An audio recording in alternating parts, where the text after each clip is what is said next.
시알국어 양일쌤입니다. 우리 안의 마녀 사냥이란 제목을 보면요. 이 글의 내용을 짐작할 수 있는 단서가 들어 있습니다. 일단 마녀는 동화책 속에나 등장하는 그런 인물이죠. 실제 우리 세계 마녀는 존재하지 않습니다. 그런데 근대 유럽에서 멀쩡한 사람을 마녀로 그렇게 지목하고 몰아세워서 또 사람들을 믿게 하기 위해서 그런 근거가 있는 것처럼 조작을 합니다. 그러니까 마녀는요, 실제하는 것이 아니고 조작된 거죠. 어떤 조작된 것은 또 그 이유가 있습니다. 어떤 이유가 있을까요? 자, 마녀라는 이미지를 만들어서 그들을 죽이고 또 사람들 그 일을 통해서 공포를 만들죠. 이런 그들을 죽임으로써 사람들을 공포에 떨게 만들고 왜 나도 마녀처럼 지목되어서 죽임을 당할지도 모르기 때문에 공포감을 조성하게 되죠. 그리고 그 공포감으로부터 어떤 질서를 유지할 수 있는 그런 사회적 목적이 이 안에 담겨 있다고 볼 수 있습니다. 자, 그렇게 멀쩡한 사람을 마녀로 몰아서 조작하고 그들을 죽임을 통해서 일반 사람들을 공포감을 조성하고 그것을 통해서 질서를 유지하기 위해서 벌인 대대적인 사건을 가리켜서 마녀 사냥이라고 부르는 거죠. 자, 이것처럼 이런 마녀 사냥은 우리 동양이나 한국 사회에서 일어났던 사건이 아니고 근대 유럽에서 일어났던 사건입니다. 근대 유럽에서 일어났던 비극적인 사건인 거죠. 자, 그런데 제목을 보아하니 자, 이런 마녀 사냥이 근대 유럽에서 일어났던 역사적 사건이지만 그것이 우리 안에도 현대의 한국 사회에 살고 있는 우리 안에도 우리 마음속에도 그런 마녀 사냥의 본능과 그런 나쁜 어떤 생각들이 자리 잡고 있다는 것을 말하고 있습니다. 우리 이 제목 속에서 우리에 대한 성찰과 반성의 의도를 느껴볼 수 있죠. 자, 그런 맥락에서 우리가 이 제목을 우선 깊게 이해해 보는 것이 필요하고요. 따라서 이 글의 갈래는 무엇이 되겠습니까? 역사적 사실을 분석하고 어떤 증거를 또 사례 수집을 통해서 증거를 제시하고 그로부터 필자가 자기의 주장을 펼치는 논설문적인 어떤 특성을 갖고 있게 되는 거죠. 자, 그런 점에서 글의 갈래를 먼저 이해해 두시고요. 따라서 당연히 논증적이고 설득적인 특성을 갖고 있게 됩니다. 자, 주제도 한번 미리 이 표를 속에서 한번 먼저 보고 가는 게 좋겠습니다. 자, 필자는 마녀사냥의 본질을 자세히 살피고 있습니다. 왜냐하면 그 본질을 잘 살펴보고 그 살핌을 통해서 우리가 반성할 수 있는 단서를 발견할 수 있기 때문인데요. 따라서 그 본질을 밝혀내고 그로부터 이에 대한 경계, 이때 경계라고 하는 건 반성, 성찰, 어떤 교훈을 끌어낸다 그런 뜻이 있는 단어가 되겠습니다. 자, 본질과 이에 대한 경계를 주제로 삼고 있습니다. 따라서 이 글의 특성 또한 근대 유럽에서 일어났던 마녀사냥의 그 사건, 역사적 사건을 실증적으로 분석을 해야 되겠죠. 그런 분석이 있지 않다면 그것의 본질을 파헤칠 수 없게 될 것이고 따라서 필자의 주장도 설득이 있기 때문입니다. 자, 실증적 분석이 있다는 점. 자, 그 다음에 그 분석을 통해서 마녀사냥이라는 그 기존의 견해를 일단 제시하고요. 기존의 견해를 먼저 제시해주고 그에 대한 필자 자신의 비판과 성찰을 통해서 자신의 견해를 뒤에 덧붙입니다. 자, 이런 구성을 갖고 있다는 것도 우리가 기억해 둬야 되겠습니다. 자, 기본적으로 논설문이기 때문에 서론과 본론 1, 2, 3까지 있고요. 그 다음에 결론까지 이런 서문교 3단 구성으로 되어 있습니다. 자, 이 자세한 내용은 지금 설명하지 않고 구성에 대한 것들은 본문을 살피면서 이야기하도록 하겠습니다. 자, 서론의 첫 단락 보겠습니다. 자, 소제목이 붙어 있네요. 이해하기 힘든 역사적 사실. 자, 이때 역사적 사실은 마녀사냥을 가리키겠고요. 마녀사냥이라는 역사적 이런 사건이 사실 이해하기가 쉽지 않죠. 왜냐하면 멀쩡한 사람을 마녀로 몰아서 마치 동화에서나 어떤 잔혹한 이야기 속에나 나올 법한 그런 사건들이 실제 역사적 사실을 통해서 일어났기 때문에 이해하기 힘들다는 거죠. 이런 소짐을 통해서 글의 내용을 짐작해 볼 수 있겠습니다. 자, 글의 내용을 미리 제시해주고 화제와 내용을 미리 제시한 역할을 하고 있죠. 소제목이. 자, 그런 점에서 이 소제목의 역할과 기능을 우선 체크해 둬야 되겠습니다. 본문 시작해 볼게요. 역사상 특이한 현상들이 많지만 마녀사냥만큼 이해하기 힘든 현상도 드물 것이다. 자, 이때 이해하기 힘들다라고 하는 이 말에 우선 밑줄을 그어볼까요? 이건 합리적으로 설명하기 어렵다. 합리성, 이성적으로 설명이 어렵다. 이런 의미를 담고 있겠습니다. 먼저 하나 체크해 주세요.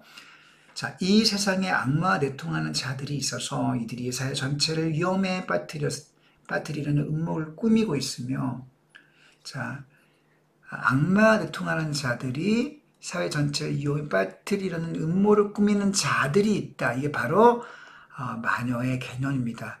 일단 마녀의 개념을 앞에 제시해 주고 있고요. 자, 다음 문장을 보면 이웃집 아줌마가 밤에 고양이로 변신해서 관악산의 마녀 모임, 관악산은 서울 남쪽에 있는 산이죠. 다녀왔다는 혐의를 받는다면 그것을 믿을 수 있을까?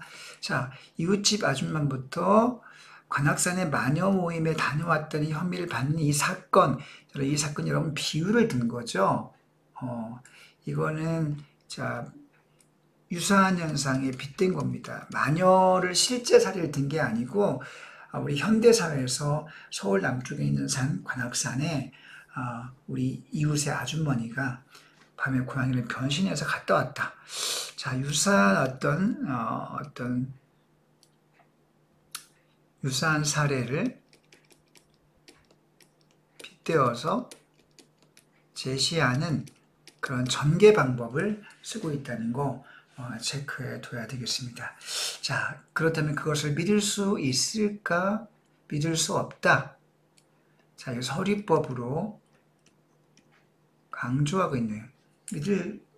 할 수 없죠. 어떻게 그런 일이 벌어집니까? 사람의 고양이를 변신하고 이런 것들은 상상적인 동화나 어떤 이야기 속에서 나오는 것이지 판타지 같은 이야기 속에서 실제에서는 일어날 수 없는 일이죠. 왜? 불합리하니까요.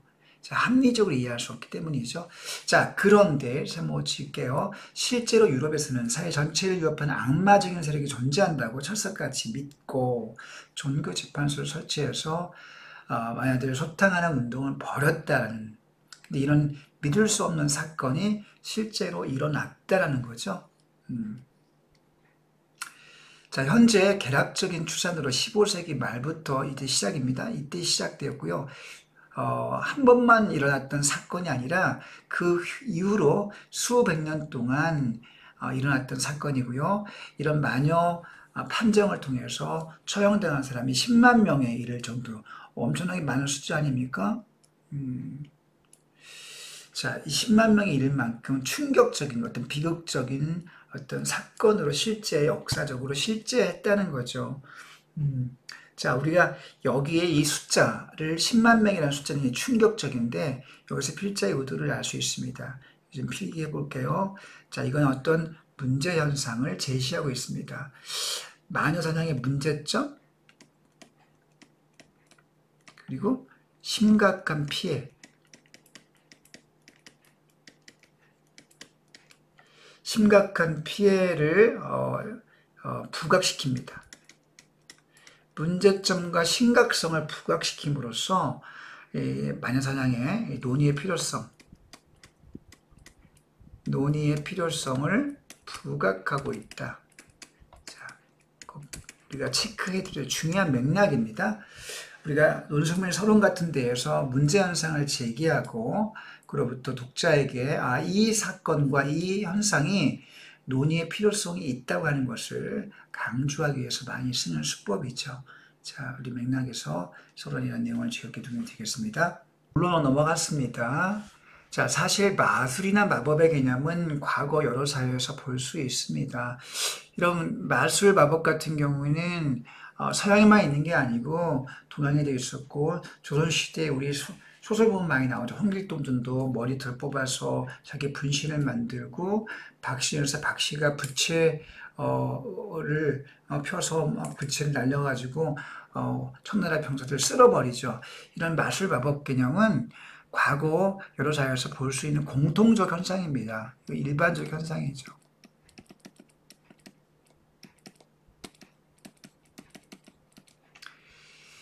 자, 그리고 대부분의 평범한 사람들도 이 세상에는 어떤 알 수 없는 신비한 힘이 있다는 생각을, 자, 신비한 힘에 대해서 확신할 수 없으면 일단 생각으로는 다 인정하죠.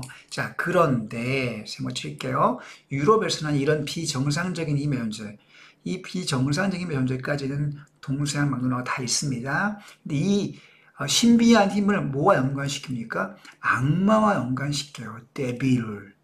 그죠? 악마와 연관시켜 이해했습니다. 이거는 동양이나 우리나라 같은 조선시대에는 존재하지 않았던 유럽 사회에서만 있었던 독특한 특징적 현상입니다. 신비한 힘을 악마와 연관시키는 것은 유럽만 있었던 악마와 연관성, 이게 바로 특이한 현상이라는 거죠. 자, 이거 일단 우리가 이해해 두고요. 자, 마녀 집회 현상에 관한 그 전문 역사가들 사이에서도 아직까지 의견이 일치하지 않는다. 자, 이제 일단 마녀 집회 현상, 마녀 집회. 이런 신비한 힘을 악마의 조종을 받고 그 신비한 힘을 이용해서 그 마녀들이 모여서 어떤 음모를 꾸미고 사회에 어떤 위해를 가하는 그런 모임들을 밤에 몰래 했다는 거예요. 그걸 우리가 마녀 집회라고 합니다. 그런 마녀 집회 현상에 대해서, 자, 이제 화제가 바뀌었습니다. 이 집회 현상에 대해서 전문 역사가들 사이에서도 의견이 다 분분합니다. 자, 그 전문 역사가 첫 번째 견해를 이제 소개하기 시작하는데요. 어떤 연구자들 동그라미 칠게요. 자, 첫 번째 견해입니다. 자, 여기서부터 이제 마녀 집회 현상이라는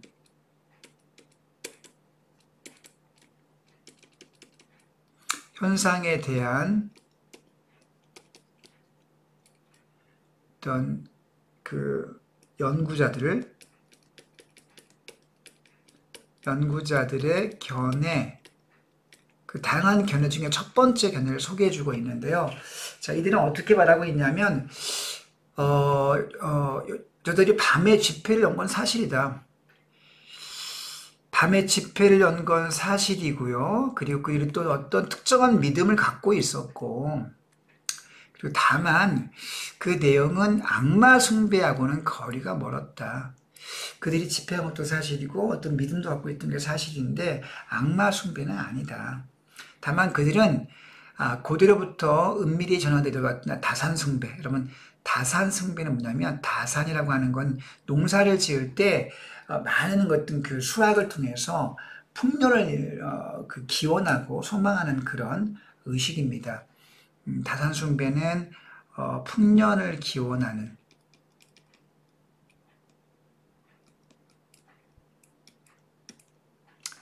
그런, 혹은 자식을 많이 낳기를 기원하는 그런 의식이죠. 그런 믿음 체계를 갖고 있다는 뜻입니다. 그런 의식을 행했다는 거죠.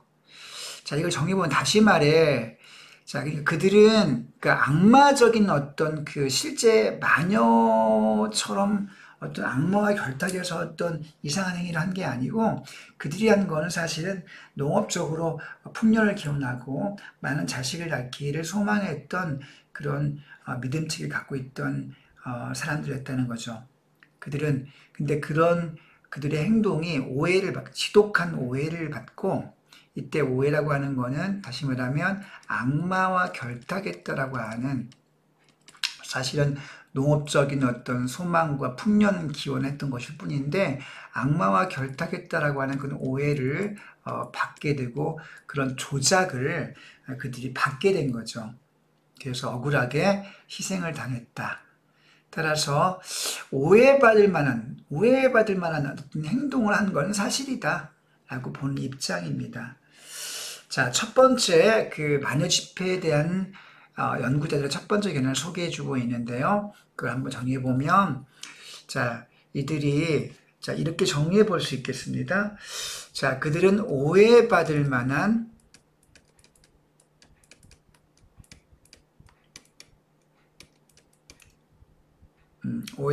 어떤 뭐로 마녀로 오해받을 만한 어떤 어떤 행동을 한 것은 사실이다. 오해받을 만한 모임을 냈고 또 실제 어떤 그런 행위를 한 것은 사실이다.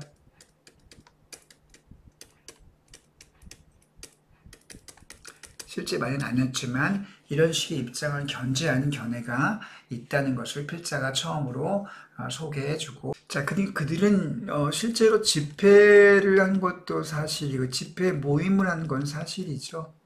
집회 모임한 건 사실이고요. 어떤 다산 숭배 의식을 한 것도 사실입니다. 그리고 그들이 어떤 믿음을 갖고 있던 것도 사실이란 거죠. 그러나 그들이 악마를 숭배한 것은 아니라고 그렇게 말하고 있습니다.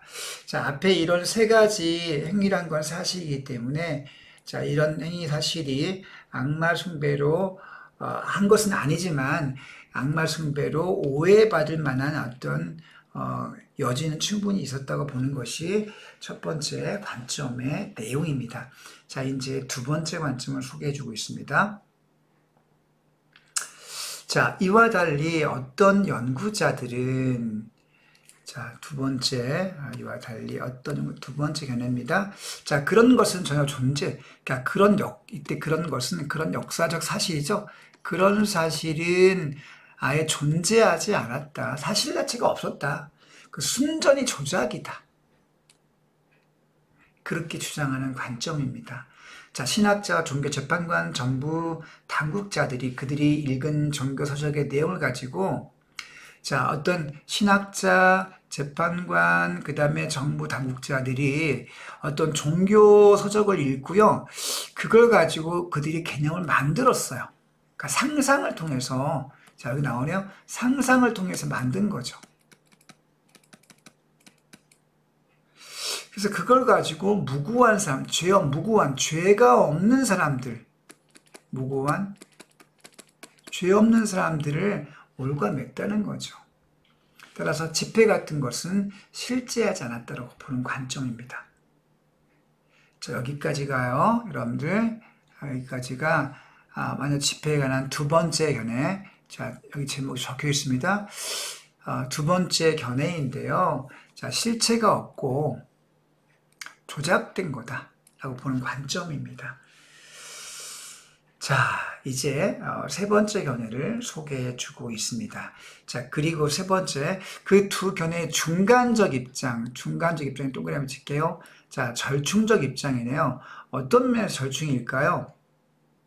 아까 앞에서 첫 번째 견해는 어떤 거였습니까?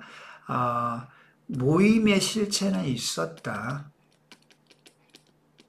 하는 거죠. 다만 그들이 오해를 받은 것이다.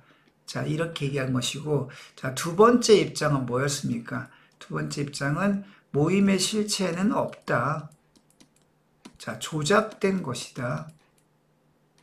자, 그런 관점이었죠. 자, 이 둘을 합친 중간적, 절충적, 종합한 견해죠. 종합하거나 절충한 제3의 입장을 소개해 주고 있습니다. 이들이 이렇게 주장합니다.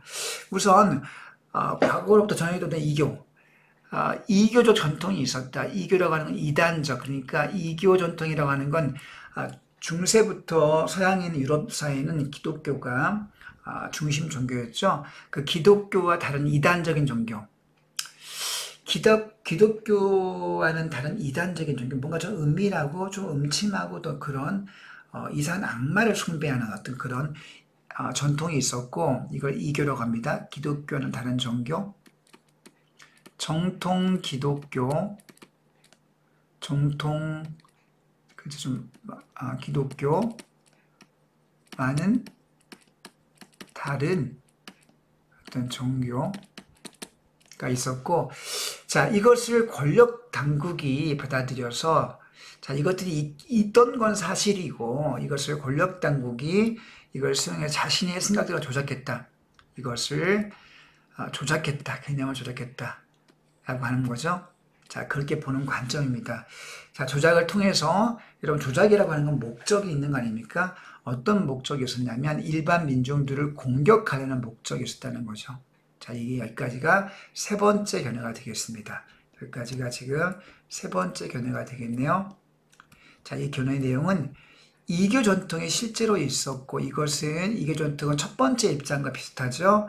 마녀들이 모여서 어떤 모임을 냈고 다산 숭배 의식이 있었다고 하는 것들을 아까 첫 번째 입장에서 살펴본 적이 있죠. 그런 맥락에서 이교 전통이 있다는 거와 같은 맥락이라 볼 수 있고요. 자, 이것을 권력 당국이 조작했다고 하는 건 두 번째 입장과 상통하죠. 그런 점에서 세 번째 입장은 이 둘을 합친 관점이라고 볼 수 있겠습니다.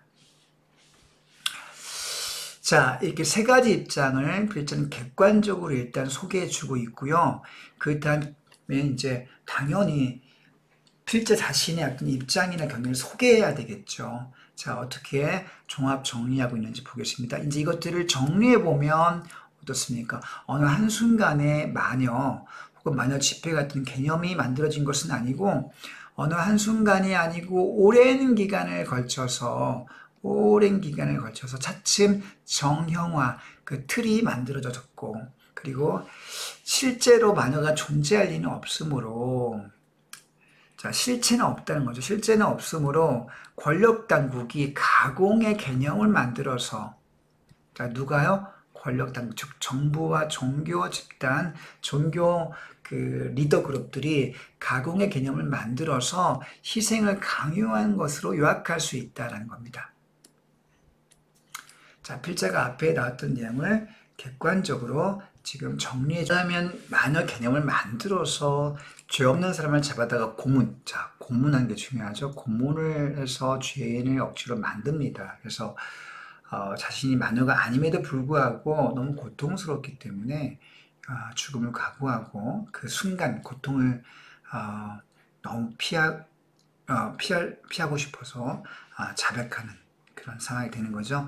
자, 그리고 그 과정에서 재판관들이 자기들이 주장이 옳다는 걸 입증할 필요가 있었기 때문에 그들이 확인했다고 하는 사실적 증거를 제시하긴 해요. 이거 중요합니다. 그들이 무작정 어떤 그 억지 주장을 펼친 게 아니라 나름대로 재판을 했기 때문에 재판을 통해서 증거를 제시하는 거죠. 그 재판관들이 자기들이 확인했다는 사실들을 가지고 나와서 그 증거를 제시했습니다.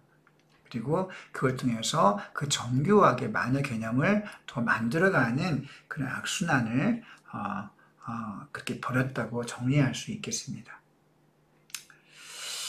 자, 이거를요, 한 번 더 이렇게 정리한 교과서 옆에 질문이 있죠. 옆에 날개 부분에 종합 정리해서 한번 해보자라고 질문이 있죠. 이걸 정리했을 때 이런 식의 정리를 잠깐 참고해 보겠습니다. 앞에 예시 답안을 보고요. 이거는 학생들은 필기를 옆에 잠깐 간단하게 하시기 바랍니다. 마녀가 실제로 존재하지는 않습니다. 그럼 누가? 권력 당국이 주체가 되어서 개념을 조작해요. 그리고 고문을 통해서, 죄 없는 사람들 고문을 통해서 마녀의 개념을 만들었다. 이렇게 정리할 수 있겠습니다. 여기 이 부분에서요, 기존의 마녀 집회에 대한 기존 학자들의 견해 세 가지를 잘 정리해 둬야 되겠는데요. 여기 현관표 보겠습니다. 자, 이렇게 여기 현관표 정원. 견해 1번 보이세요? 오해받을 만한 역사적 사건이 존재했다. 역사적 사실이 존재했다고 보는 거죠. 오해를 받을 만한, 자, 이게 첫 번째 견해였고요. 두 번째 견해는요, 여기 있습니다. 실체가 전혀 없었다. 거꾸로. 아까 1번은 실체가 존재했다고 보는 반면에 2번은 실체가 없다고 보는 상반된 관점이 되겠고요. 다만 실체가 없는데 조작된 것이라고 보는 것이 두 번째 관점이었습니다. 자, 세 번째 관점은요. 이 앞에 두 개의 상반된 실체가 없다, 있다라는 상반된 관점을 종합해서 정리한 겁니다. 세 번째요. 자, 이교의 전통이 있었다. 그러니까 만년 집회는 아니지만 어떤 다산숭배라고 하는 그런 독특한 종교의식을 행하는 그런 이교, 기독교와는 다른 이교 전통이 있었고 그거를 권력 당국이 조작하는 것이다 라고 보는 입장입니다. 이게 세 번째 관점인 거죠. 자, 그걸 필자가 마지막에 한 번 더 정리해서 이렇게 정리해 놓고 있습니다. 자, 그 과정을 꼼꼼하게 여러분들 이해해 두시고 지금까지 본론 1을 통해서 필자가 기존의 세 개념을 소개함을 통해서요, 마녀의 개념이 결국은 조작되었다. 그리고 그것은 점차 시간의 흘러감에 따라서 정교해지는 과정을 거쳤다. 자, 마녀 개념과 마녀 사상의 어떤 그 집회, 마녀 집회와 마녀 개념에 대해서 일단 살펴보고 있습니다. 자, 이제 본론 이해가 가서 소제목을 보면요. 자, 이 현상을 어떻게 이해할 것이냐, 어떻게 이해할 것이냐 해서, 자, 그것의 이제 원인이라든가, 원인, 그 현상이 일어나는 원인, 역사적 원인 같은 것들을 좀 더 심층적으로 분석하는 과정으로 넘어가게 됩니다.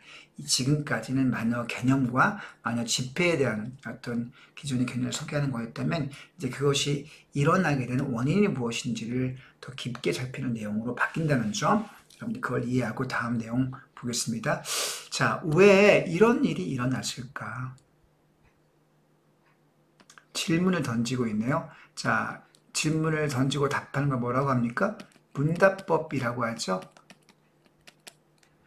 자, 먼저 마녀 사냥에 대한 그동안의 연구 성과들을 차근차근 살펴본 다음 다시 생각해 보도록 하자라고 이렇게 하고 있습니다. 무엇보다 중요한 문제는 심층적 분석을 위해서 우선적으로 살펴볼 내용으로 필자는 이 사건이 언제 일어났는가, 일어난 시기에 언제라는가, 시기에 대해서 일어난 시기에 대해서 먼저 살펴보고 있습니다.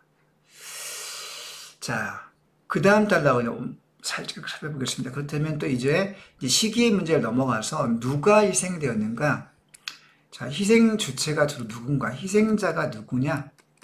시기가 언제이며 희생자가 누구냐? 자, 그런 것들을 우선 살펴보고 있습니다. 다시 올라가서 다시 한번 보겠습니다. 언제 일어나느냐? 흔히 마녀사냥을 중세현상이라고 생각하기 쉽습니다.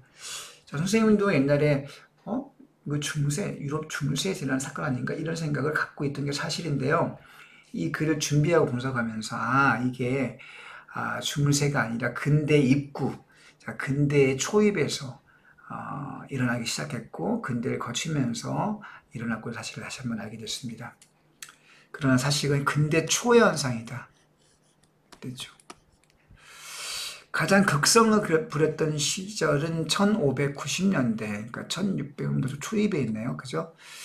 이때부터 1630년대와 60년대의 정점에 올랐고, 자, 그리고 이것은 다시 말하면 계몽의 시대, 이성의 시대에 일어난 사건이다. 라는 점을 먼저 짚어주고 있습니다. 여러분, 우리가 마녀사냥 같은 이런 그 비극적인 역사적 사건이 상식적으로 이해하기 힘들고 이성적, 합리적으로 이해하기 힘들기 때문에 이게 중세현상이라고 생각하기 쉬운 거죠. 그러나 시기를 살펴보면 근대 초에 벌어진 현상이라는 걸 보면서 놀랄 수밖에 없습니다. 이렇게 불합리하고 황당하고 합리적이지 않은 이런 사건이 어떻게 근대적 시기의 초입, 즉 계몽과 이성, 합리성의 시대에 일어날 수 있었단 말이냐라고 그렇게 의아한 시선을 보낼 수밖에 없다는 점 우리가 먼저 짚어놓고 이 부분에서 가야 되겠습니다. 역설적인 거죠. 계몽의 시대에 불합리하고 이해할 수 없는 이런 황당한 사건이 벌어졌다는 거, 역설적이라는 점 우리가 한 번 더 짚고 넘어갑시다. 그 다음, 그렇다면 누가 희생되었느냐? 대개 여성과 빈민 노인으로 되어 있다. 여성과 빈민 노인이 악마 유혹에 쉽게 빠지게 된다고 여긴 부류들이었다. 자, 여자들이 어떤 뭐라고 판타지에 빠지기 쉽다. 뭐 이런 우리가 속설을 갖고 있죠. 또 빈민도 어때요? 빈민들이 가난하다 보니까 어떤 이상한 의식이라든가 노인도 어때요? 뭐 어떤 신비한 정신세계에 빠져 있다거나 이런 식의 오해를 받기 쉽죠. 자, 그 중에서 가장 전형적인 인물형, 전형적이라면 대표적이라는 뜻입니다. 가장 대표적인 인물형은 가난한 차진홍. 자, 여러분 차진홍이라는 말은요, 쉽게 말하면 자기 땅이 없어서 그 소유주, 땅을 갖고 있던 소유주, 땅 주인에게 땅을 빌려서 농사 짓는 사람을 차진홍이라고 합니다. 쉬운 말로는 소장농이라고 할 수 있겠습니다. 가난한 소장농의 부인들, 특히 과부, 그리고 나이 50대, 70대 연령에 속한 성질 사나운 할머니가 바로 전형적인 마녀의 어떤 대상으로 많이 희생됐다고 합니다. 자, 특히 여성이 큰 비중이 있다고 하는 건 굉장히 중요한 문제라고 필자가 지적하고 있네요. 자, 특히 70% 이상, 심지어는 90% 이상이 여성이었다고 하는 점. 자, 우리가 주의할 점은 우리가 통상 그동안 통례대로 마녀라는 용어를 사용한 것은 여성이 주로 그 대상이라는 점을 깔고 있는 거 아닙니까? 그런데 사실은 남성 희생자가 있었대요. 남성도 마녀사냥의 어떤 희생으로 그렇게 죽임을 당했다고 합니다. 엄밀히 따지면 잘못된 어떤 명칭인 거죠. 남성도 있었기 때문에 마녀라는 명칭을 붙인 것은 사실과 일치하지 않았기 때문에 잘못이라고 볼 수 있지만, 자, 이런 마녀라는 어떤 명칭이 주로 붙게 된 것은 그만큼 여성 희생자가 많았다라고 하는 하나의 방증이라고 이렇게 알고 있습니다. 이런 방증은요, 문제에 아주 많이 나오는 중요한 출제 비중이 아주 높은 단어, 별표 3개 할게요. 이런 방증이라고 하는 건요, 간접적인 증거. 를 방증이라고 합니다. 이때 방이란 말은 곁방자, 사이드, 그러니까 직접적인 어떤 증거가 아니라 간접적인 증거. 한자는 곁방자를 써서 곁에 있는 간접적인 증거 기억해 둡시다. 자, 왜 여성이 더 큰 희생을 치렀는지 막상 설명하라고 하면 쉽지 않습니다. 자, 페미니즘 이론을 소개해주고 있네요. 중요합니다. 페미니즘 이론 별표 하나 하고 넘어갈게요. 자, 마녀사냥이라는 것이 근대 초의 가부장적 질서가 더욱 굳건해지면서 전반적으로 남성 세계가 여성을 공격한 현상이라고 주장을 편다. 자, 페미니즘 이론의 관점을 소개해주고 있습니다. 왜 마녀라는 명칭이 붙었을까? 이것은 가부장적 질서가 더욱 굳건해지는 과정에서 남성이 자신의 어떤 권력과 여성에 대한 우위를 점하기 위해서 여성을 공격하기 위한 어떤 현상이라는 주장을 피고 있다는 걸 소개해주고 있네요. 자, 가부장적 질서라는 건 흔들리는 게 아니고요, 굳건해지고 있다는 점 주의합시다. 강화하기 위해서. 자, 그런 입장을 소개해주고 있습니다. 자, 희생자의 두 번째 부류로 또 소개를 덧붙이고 있는데요. 가난한 사람들과 여성들이 주된 희생자였지만 빈민들이 희생이 더 크긴 컸습니다. 그러나 권력자들이라고 항상 무사한 것은, 다시 말하면 권력자도 이 마녀사냥의 희생자가 되었다는 점을 우리가 놓치면 안 되겠습니다. 부녀자와 특히 여성, 노인이, 빈민이 주된 희생자였지만 권력자 역시 희생자에 포함됐다는 점 우리가 놓치면 안 되겠고요. 자, 그리고 그들에게는 고문을 동원했습니다. 왜냐하면 실제로 마녀가 아닌데 마녀라고 막 지목을 해. 당연히 아니라고 그러겠죠. 아니라고 그러는데 그것을 마녀라고 입증을 해야 되기 때문에 그들을 가혹한 고문을 동원했다고 합니다. 그래서 고문에 못 이긴 사람들이 그 공범의 이름을 부를 때 최상층의 시민들까지 부르더라고요. 권력자를 때로 끼워서 팔기도 했고요. 실제로 1611년에 실제 사례도 근거로 제시하고 있습니다. 체크하고 넘어갈게요. 자, 70세 여인이 고문을 받으면서 1층 인사들까지 공범자로 거명을 했다고 해요. 상층부에 사례를 들고 있습니다. 자, 고문이 시작되면 누구라도 안심할 수가 없었고요.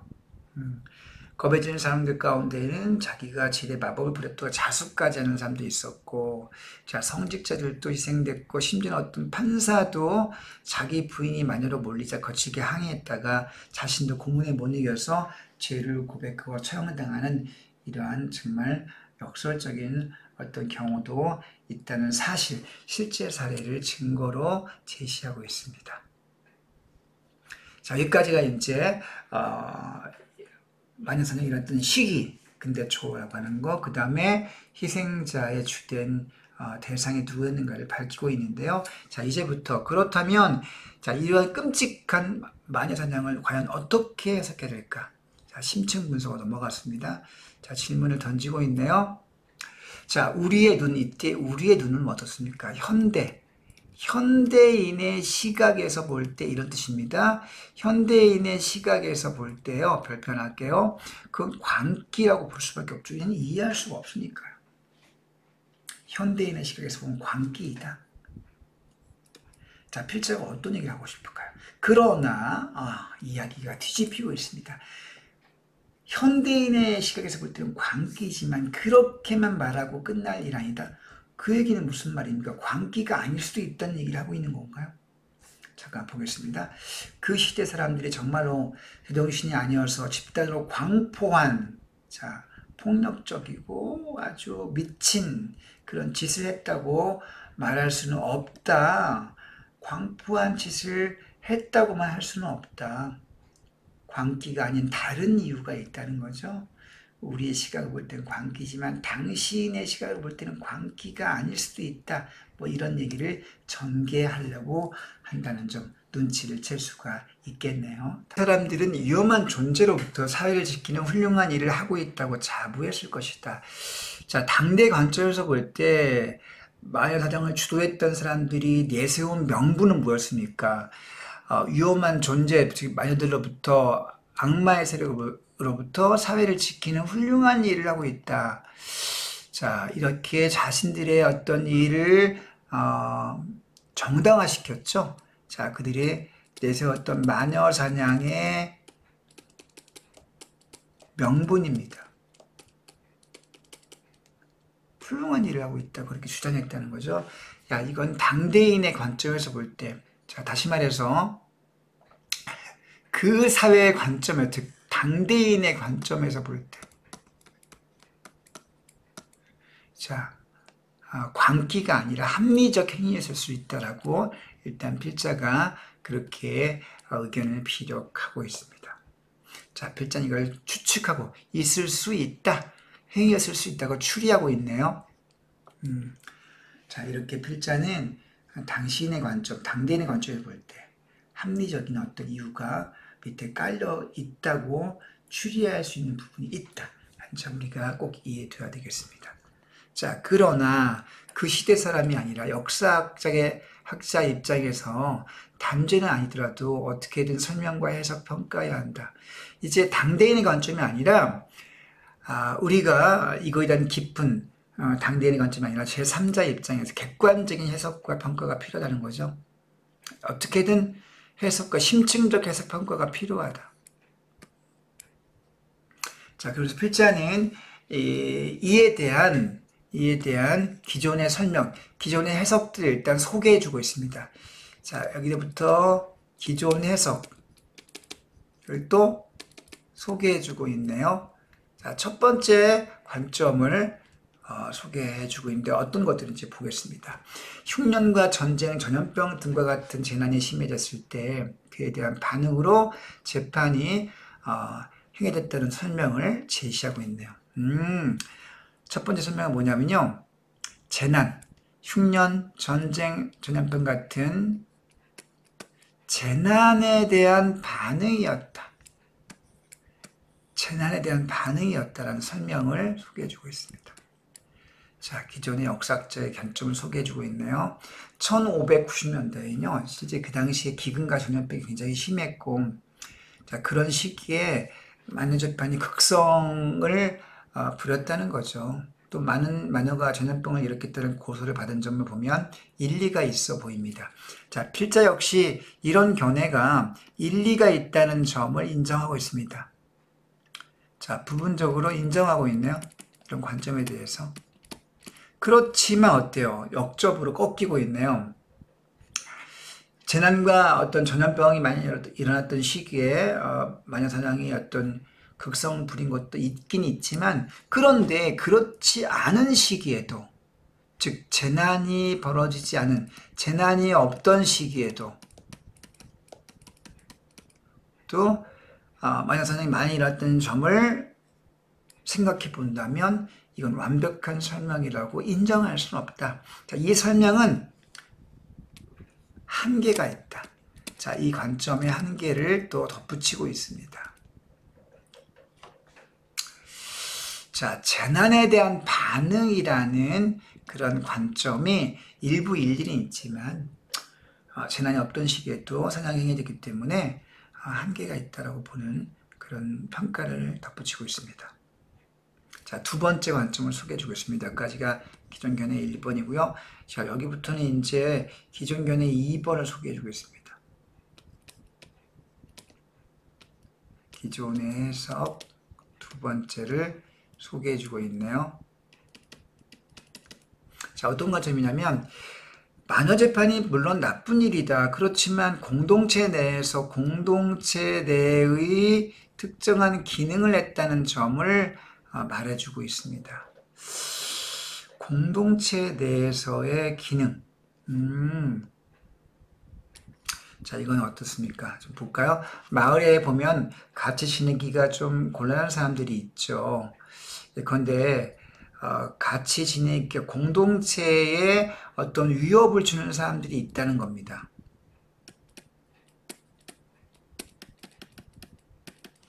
공동체의 어떤 내적인 어떤 위험 요인들이 있다는 거죠.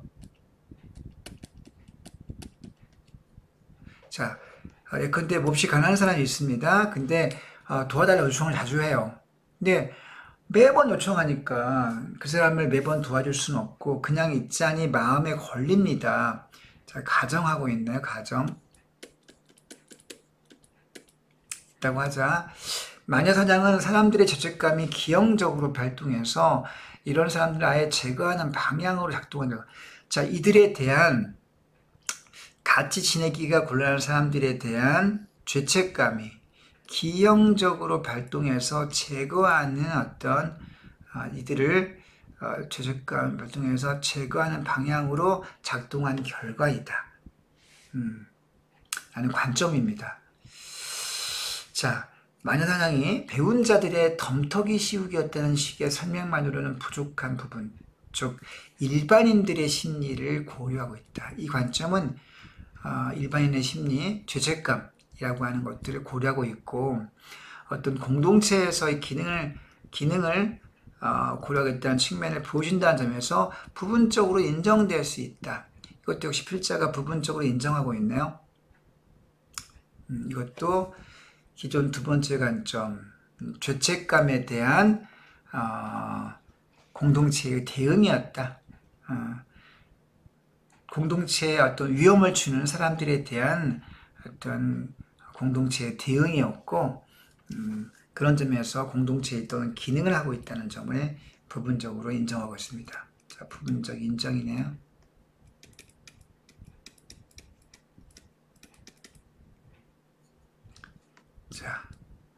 자, 그 다음에 세 번째 관점을 또 마지막으로 추가해주고 있습니다.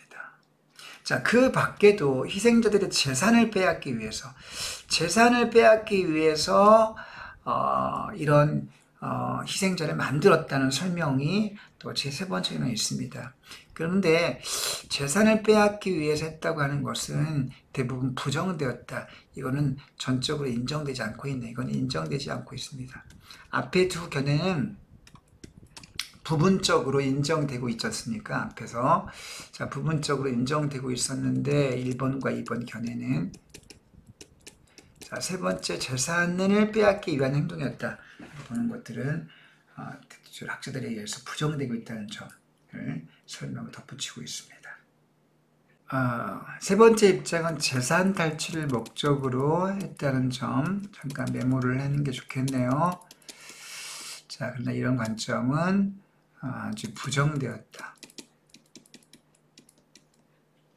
공동체 기능은 두 번째 견해였죠. 공동체에서 어떤 기능하고 있다는 점은 부분적으로 인정이 되었고, 첫 번째로는 재난에 대한 반응이었다. 이것도 부분적으로 인정되고 있다는 점 앞에서 얘기했죠. 자, 이제 마지막 결론 단락으로 넘어가 보겠습니다. 자, 지금까지 말한 점들을 염두에 두고 역사적인 평가를 시도해 보자.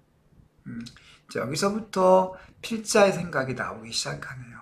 앞에까지는 세 가지 견해가 기존 학자의 견해를 소개했으니까 이 글이 논설문인 이상 필자 자신의 견해가 없으면 안 되겠죠. 자, 어떤 견해인지 궁금해집니다. 어떤 평가를 하고 있을까요? 앞서 말한 것처럼 이것이 중세적 배경을 가졌지만 본질적으로 중세적 배경이 실제로 있긴 있습니다만은 근대적 현상, 본질은 근대적 현상이다. 좀 다시 주목할 필요가 있다. 자, 이건 필자의 기본적인 관점이죠. 근대적 현상이라는 점을 필자가 기본적으로 깔고 있다는 점. 자, 기본적 전제입니다. 필자의. 자, 근대로 들어오면서 일반 민중들은 정치적으로, 종교적으로 큰 에너지를 띠게 됩니다. 자, 근대 와서 중세 귀족이나 종교 리더들이 독점하고 있던 권력을 일반 민주들도 이제 조금씩 획득하고 싶어 했죠. 그러면서 피를 흘리고 뭐 시민혁명을 또 이룬다든지 그런 식의 역사적인 어떤 저항과 행동들을 취하게 되는 거죠. 자, 그런데 다스린 자 입장에서는 이들을 그대로 방치해주면 안 되죠. 일반 민중들의 목소리가 커지기 시작해요. 근데 권력자와 지배 통치자 입장에서는 어때요? 이들이 이제 대립할 수밖에 없겠는데 일반 민중과 다스린 자 사이에서 자, 이들을 방치하면 안 되고 질서체계, 질서 안으로 끌어들일 필요가 있겠죠? 질서를 부과한다는 것은 곧 그것을 거부하는 자들을 억압한다는 것을 뜻하죠. 자, 질서를 부과하기 위해서 억압이라는 정치적 어떤 폭력적 수단을 필요로 했다는 거죠. 권력자들이 자신의 권력을 유지하는 법 어떻습니까? 밑에 치고 올라가 그대로 짓밟을 수밖에 없는 거죠. 억압이 필요했다는 겁니다. 그래서 근대 권력 당국, 자, 근대 권력 당국은 그 국가나 종교 리더들을 가리킵니다. 자, 그들의 권위에서 벗어나려는 자들, 즉 민중을 가리키겠죠. 일반 민중들입니다. 그들을 제거하고 그들의 복종을 확립하려고 하였습니다. 자, 이런 정치적 필요가 있었다는 거죠. 근대에 와서 권력 당국이 점점 저항하고 세력을 키워오는 민중들을 억압하고 그들을 통치할 필요가 있었다는 겁니다. 자, 국가는 종교로부터 이념을 빌리고 종교는 국가로부터 힘을 얻습니다. 즉 국가와 종교가 서로 상호 이해관계, 상호 이해관계를 갖고 있다는 겁니다. 한 국가 안에 있는 모든 사람은 사고마저도 함께 해야 한다. 모두 같은 종교를 믿어야 하고 종교의 신임을 받은 국왕을 잘 따라야 한다. 자, 이거 뭡니까? 자, 국가와 종교가 서로 한 배를 타는 입장은 서로 한 배를 탄 뭐라고 합니까?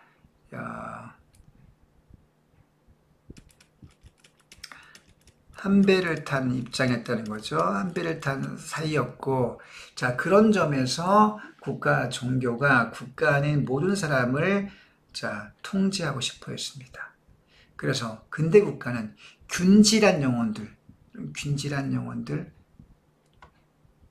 균질이라고 하는 질이 똑같은 균질은 동질적인 말로 바꿔볼게요. 동질적인 어떤 영혼들을 국가기구에 복종하도록 만들 필요가 있었다는 겁니다. 자, 복종하도록 만들기 위해서 어떤 폭력적 수단이 필요했고, 그 폭력적인 수단을 통해서 국민들을 하나의 생각으로 만들고 그들을 무릎 꿇게 만들기 위해서 마녀사냥이라는 어떤 폭력적인 수단, 조작을 필요로 했다는 거죠. 이게 바로 필자가 말한 필자의 정리, 필자의 의견이 되겠습니다. 별표를 한번 하나, 둘, 셋 해놔볼게요. 중요한 핵심 내용이기 때문에 이 문장, 여기 비추은 문장을 한 번 더 오른쪽에 정리해 보겠습니다. 자, 마녀사냥이라는 건 누가 만든 사건입니까? 자, 누가 만들었어요? 근대국가의 권력당국입니다. 자, 이건 국가와 종교이겠죠. 국가와 종교가 서로 동일한 이해관계를 갖고 있었기 때문에 누가 근대국가의 국가 권력, 즉 국가와 종교가 자, 누구에게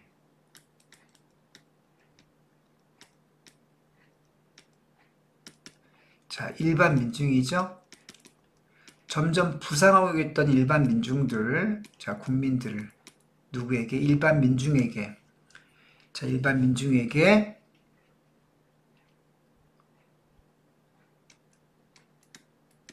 자, 무엇을 위해?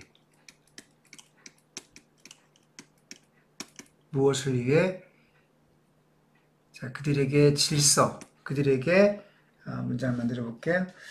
자, 그들에게 무엇을 위해? 일반 민중을 복종시키고 질서 안으로 굴복시키기 위해. 자, 누가? 근대국가의 권력이 누구에게? 일반 민중에게. 무엇을 위해? 자, 그들을 복종시키고 질서 안으로 굴복시키기 위해서. 어떤 수단?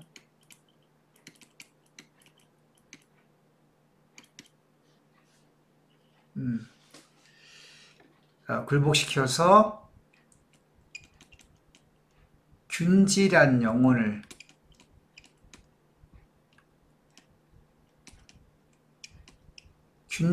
영혼을 만들기 위해서 마녀사냥을 조작했다라고 정리해 볼 수 있겠습니다.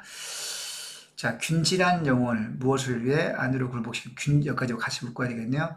이렇게 같이 묶어볼게요. 무엇을 위해 복종시키고 질서 안으로 굴복시키기 위해. 다시 말해서 균질한 영혼을 만들기 위해 어떤 수단? 폭력적인 마녀사냥이라는 폭력적인 어떤 조작을 통해서 그들의 목적을 달성했다. 이렇게 정리해 볼 수 있겠습니다. 자, 한마디로 정리하면 마녀사냥은 국가 권력이 자신들의 통치 질서를 위해서 일반 민중들을 폭력적으로 억압하고 조작해서 죽인 어떤 뭐라 그럴까요? 그런 사건이라고 필자는 평가하고 있는 거죠. 이제 비판적 시각을 필자는 제시하고 있다고 볼 수 있겠습니다. 자, 그러면서 이제 아까 선생님 서두에 이 글의 제목이 뭐였습니까? 우리 안에 마녀사냥이라는 그런 제목을 우리가 선생님이 얘기했죠. 그걸 염두에 두고 마지막 단을 읽어보면 이해하는 데 도움이 되겠습니다. 자, 인간의 지성은 갈수록 발달하고 사회는 더욱더 문명화되는 것이냐? 이게 상식이죠. 지성은 점점 발달하고요. 사회는 더욱더 문명화됩니다. 이게 상식이죠. 자, 만일 그랬다면, 자, 지금쯤 우리는 지상낙원에서, 지성은 발달하고 문명화된다면 지상낙원에서 살아가고 있을 거겠죠. 그리고 비참한 탄압이나 야만적인 전쟁 같은 것은 아예 없을 것이라고 그렇게 생각해 볼 수 있겠습니다. 자, 그런데 이렇게 지성과 문명이 발달하면 이런 것들이 없어야 정상인데 마녀사냥 같은 현상을 보고 보고 있으라면 우리 마음속에 집단 광기가 숨어 있는 것은 아니냐라고 이렇게 자문, 스스로 질문, 이때 자문이란 말은 반성해 보게 된다. 성찰해 보게 된다라는 거죠. 중세가 끝나고 근대에 들어왔을 때 우리가 많이 책에서 배웠지만 이성의 시대, 합리성의 시대, 과학의 시대 이런 새로운 더욱더 발전된 시대로 돌입하게 된다고 배웠는데 이런 시대에 역설적으로 마녀사냥 같은 아주 비극적이고 폭력적인 어떤 이런 사건이 일어나는 것은 이해할 수 없는 거 아닙니까? 그 이해할 수 없는 걸 어떻게 이해해야 됩니까? 필자는 이런 질문을 던지고 있는 거죠. 겉으로는 이성과 계몽의 시대에 돌입했다고 하지만 사실은 그 이면에 우리 마음속에 숨어있는 광기가 있는 것은 아니냐 이렇게 날카로운 질문과 반성과 성찰을 던져보고 있습니다. 그리고요 마녀사냥이 실제 근대 초에 유럽에서 일어났던 어떤 특정한 시기에 특정한 사건인 것만은 분명하죠. 그런데 이런 근대 초 유럽에서만 있었던 이런 사건이 사실은 현대에도 그 유사한 현상이 언제나 이때라면 언제라는 게 어디입니까? 현대에도 있다는 거예요. 그리고 우리 주변에도 선생님 주변에도 가까이도 있을 수 있다는 거죠. 이게 필자의 생각입니다. 확대시키고 있는 문제의식. 자, 사회 전체를 근본적으로 위협하는 불순한 세력, 그것은 히틀러에게는 유대인. 자, 히틀러라는 권력자에게는 누구? 유대인이 있었고요. 파시스트에게는 공산주의자들. 그럼 파시스트는요, 극우 독재 세력.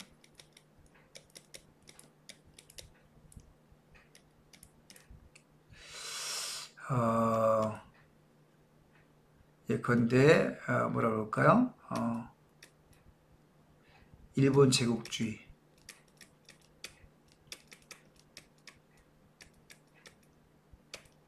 뭐 내지는 박정희 정권, 우리나라 같은 경우에 자 그런 시대에 우리가 파시스트라고 합니다. 그런 파시스트는 폭력과 국가 권력을 앞세워서 일반 민중을 억압하고 획일화시켜서 어떤 전체주의적으로 국가를 몰고 가는 어떤 그런 정치 집단 세력을 가리킵니다.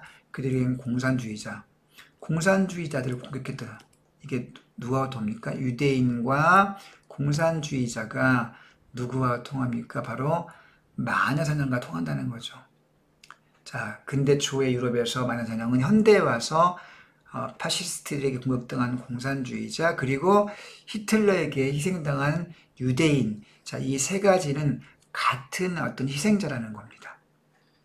즉 현대에도 이렇게 존재하고 있다는 거죠. 때로 권력은 일부러 그런 위험 세력을 조작해내서 사람들을 선동하려고 합니다. 그런 조작이 너무나도 쉽게 받아들여진다는 사실 자체가 우리 내면에 마녀사냥식의 충동이 잠재해 있음을 짐작해 주고, 자, 이런 공산주의자들, 유대인들, 또 마녀사냥을 당했던 사람들, 이들은 같은 어떤 희생자, 불쌍한 희생자들인데요. 사실 우리 마음속에 히틀러 같은, 파시스트 같은, 또 근대 초의 권력자 같은 그런 내면의 충동이 잠재해 있는 것은 아니냐라고 반성해 보자는 거죠.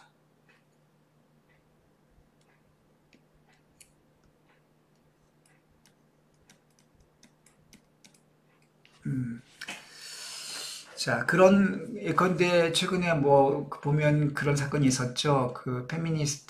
페미니즘 논란이 있으면서 여성 혐오 이런 사건들이 실제로 있었고 남성 여성 간의 그런 뭐랄까요 반페미 이런 논란이 있던 건 사실입니다. 그런 걸 볼 때 우리 내면 속에 여성 혐오에 대한 어떤 혹은 동성애자 등등등 그런 사회 소수나 성소수자 내지는 소외 세력 가난한 사람들 내지는 여성들에 대해서 역시 지금도 그런 그 마녀사냥식의 충동, 공격적인 본성이 실제로 존재하는 것을 찾아볼 수 있고요. 특히 일베 사이트 같은 경우, 일베 사이트에 가면 그런 충동들이 진짜 살아 숨쉬는 걸 느낄 수 있죠. 자, 그런 것들을 통해서 우리가 현대에도 이런 마녀사냥식의 광기와 어떤 그런 억압의식이 우리 사회에 있다는 것을 반성하라고 필자는 주장하고 있는 것입니다. 오늘 마쳤으니까 전체 내용을 한 번만 더 간단하게 요약해 볼게요. 자, 맨 앞에 페이지 가서 한번 이 내용을 보겠습니다. 자, 이 글이 근대 유럽에서 행해졌던 마녀사냥을 통해서 현재의 우리 사회를 과거 근대 유럽의 사건을 통해서 현재 우리 사회를 성찰하고 있다. 자, 이해되죠? 자, 이거 필자는 먼저 마녀사냥에 대한 역사적 평가, 역사학자 연구와 해석을 일단 하나씩 소개하고 검토하고 있으면서 다각적으로 분석해 봅니다. 그리고 나서 필자는 역사적 자신의 평가를 내리고 있는데요. 이런 필자의 견해를 비판적으로 이해시키면서 우리 사회에도 마녀사냥 같은 현상이 현대에도 일어나고 있는지를 성찰하고 돌아보자, 이런 설득적인 어떤 주장을 하고 있는 거죠. 자, 그런 맥락에서 이 글이 또 여기 한번 가볼게요. 역사적 관점에서 고찰하고 있다는 것도 우리가 한번 생각해 봐야 되겠고요. 자, 원인을 파악하면서 읽어봐야 되겠고요.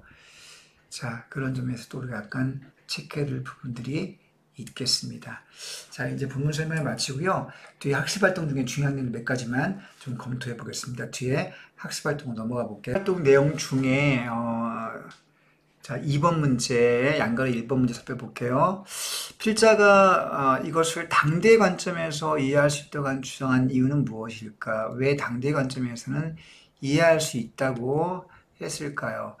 자, 현대의 시각, 지금의 시각으로 본다면 당연히 불합리하고 이해할 수 없죠. 하지만 당대 시각으로 볼 때 당시 이 사건을 주도했던 권력 당국들, 즉 국가나 종교 재판관들은 어떤 명분을 내세웠습니까? 자, 보이지 않는 사회적 위험. 자, 보이지 않는 위험으로부터 사회를 지키기 위한 행위라고 그렇게 합리화, 명분을 내세웠겠죠.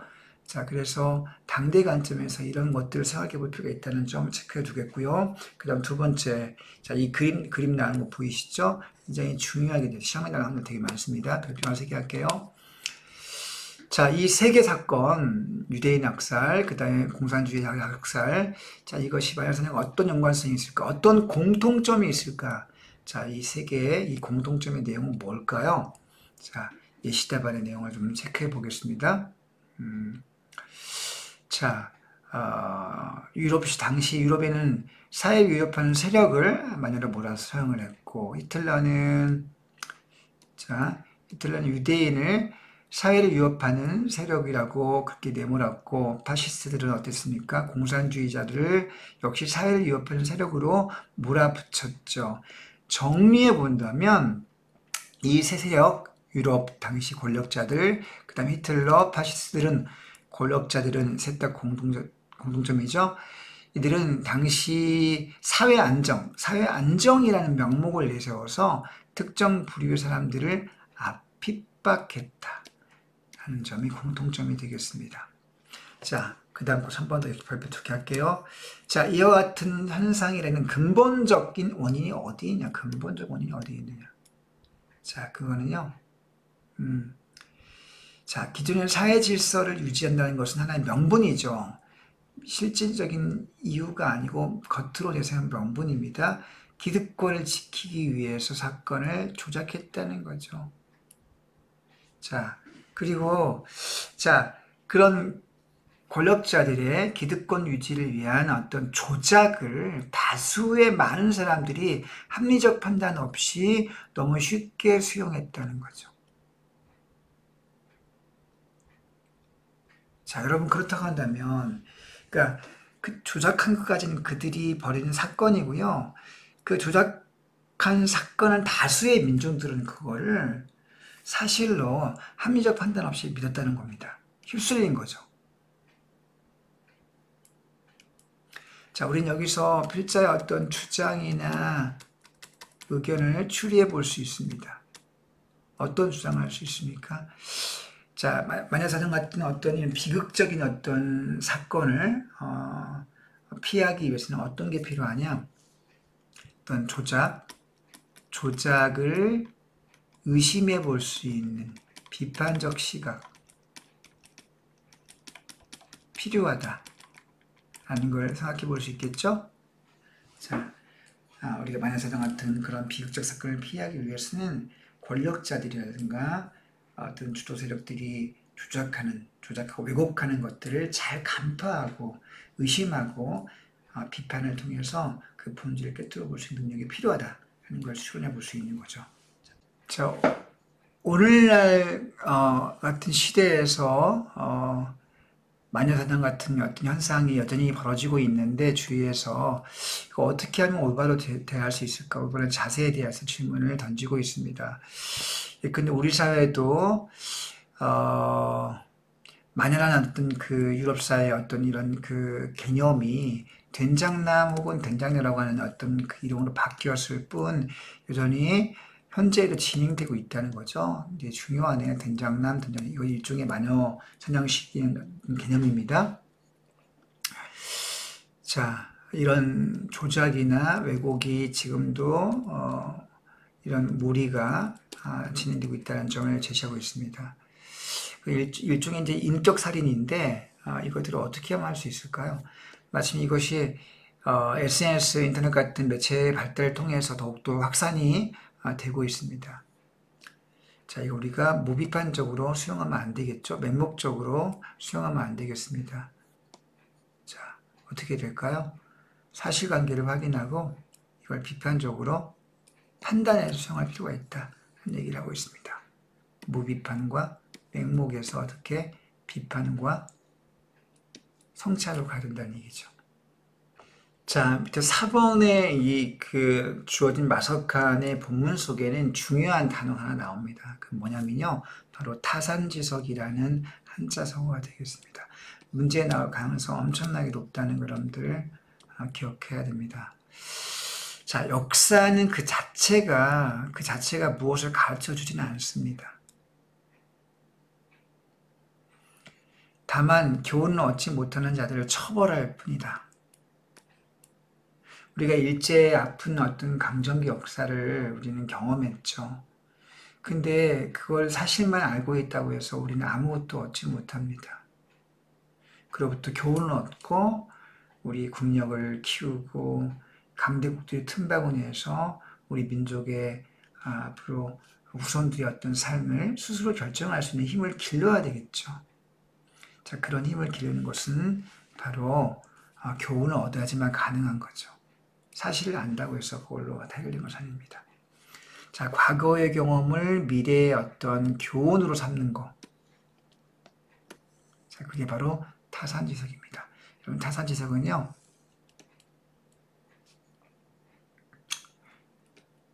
자, 과거의 불행한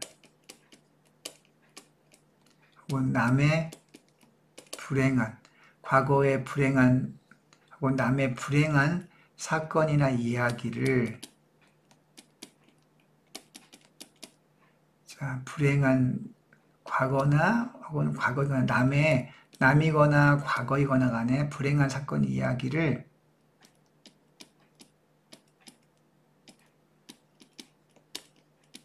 교훈 삼는 것을 가리킵니다. 타산지석. 남의 산에 있는 돌이란 뜻입니다. 자, 그 돌이 옛날 고사에 따르면요, 옛날에 어떤 사람이 어떤 산을 갖고 있었는데 사람들이 묻기를 당신은 아무 쓸모도 없는 돌만 있는 그 산 대체 그거 어디에 쓸 거냐, 그거 버려라, 그 가치도 없는 산 땅덩어리 갖고 있어 뭐 할 거냐 라고 그렇게 비난한 겁니다. 근데 그 사람은요, 거기에 나오는 돌인데 그 돌을 가지고 어디에 쓰냐면 옥이라고 하는 그런 그 보석을 가공하는 어떤 제도를 썼다고 그래요. 그래서 남의 하찮은 사물이나 불행한 사건 이런 것들도 자기 미래의 어떤 좋은 미래를 만들기 위한 교훈으로 삼을 수 있다 하는 그런 고사가 거기로부터 나왔습니다. 그걸 타산지석이라고 합니다. 역시 근대 유럽의 마녀사냥 같은 경우도 근대 남의 그 역사적인 어떤 사건, 과거의 사건임에 불과하지만 그것을 현대의 어떤 우리 삶의 미래에 바람직한 삶의 방향을 설계하고 준비하는데 교훈으로 삼을 수 있다는 거죠. 그런 점에서 마녀사냥 일종의 타산지석의 교훈이 되는 겁니다. 페이지 박스 지문 거 잠깐 볼게요. 자, 이건 여러분들 영화로도 나왔었죠. 박렬이라는 사람의 일대기를 다룬 어떤 일제강점기 영화였습니다. 자, 근데 이제 이게 일본의 관동 대지진 1923년인가요? 그때 일어났던 관동 대지진, 지금도 대지진, 일본은 지진은 많이 일어나지만 그때 수십만 명의 사람들이 죽거나 다치고 이런 끔찍한 지진의 피해가 있었는데 그 지진의 피해를 당시에 조선인들에게 그 뒤집어 씌우거나 해서 엄청나게 죽였대요. 그리고 여기 나오네. 6,000명의 조선인들을 무참히 죽이거나 또 그리고 검속 잡아들였다는 거죠. 그리고 당시 일본의 공산주의자 노동자 간부들을 또 이렇게 잡아다가 가두는 그런 끔찍한 일을 벌인 거죠. 어떤 식이냐면 관동 대지진을 일으킨 어떤 세력들이 이들이다. 이런 식의 이제 유언보위를 만들고 그리고 그들을 공격하는 대상으로 조작한 거죠. 일종의 조작이 있었습니다. 일본 정부와 검찰이 박렬과 일부 그 조선인들을 그 단체 불령사라고 하는 그런 조선인 단체를 불순한 세력으로 몰아가고 그들이 일왕 암살을 꾀했다고 하는 그런 식의 대역 사건으로 비화시켜서 그들을 사건을 조작하고 그들을 처형하려고 그랬죠. 자, 아무튼 이러한 사건들이 실제로 있었습니다. 이게 일종의 뭐하고 통합니까? 불령사, 암살, 조직사건, 대역사건, 이 조작은 바로 마녀사냥과 같은 의미를 지니게 되는 거죠. 쉽게 이해할 수 있죠. 자, 박렬과 그 조선인 단체 불령사라는 조직을 대역사건으로 실제로 그들이 이런 암살을 계획한 것도 아닌데 대역사건으로 조작을 했고요. 그들을 처형을 하려고 했습니다. 자, 이것은 근대 유럽에 만나서 굉장히 유사한 것으로 볼 수 있다는 점 우리가 쉽게 이해할 수 있겠고요. 자, 간단하게 살펴봤습니다. 어려운 내용 별로 없네요. 자, 이렇게 해서 설명을 마치려고 합니다. 좀 오랜 시간이 걸렸는데 내용이 좀 복잡한 느낌이죠. 내용이 길기 때문에 여러분들 잘 정리하시고 시험에서 꼭 좋은 성적 거둘 수 있기를 응원하겠습니다. 자, 오늘 강의 마칩니다. 여러분 화이팅!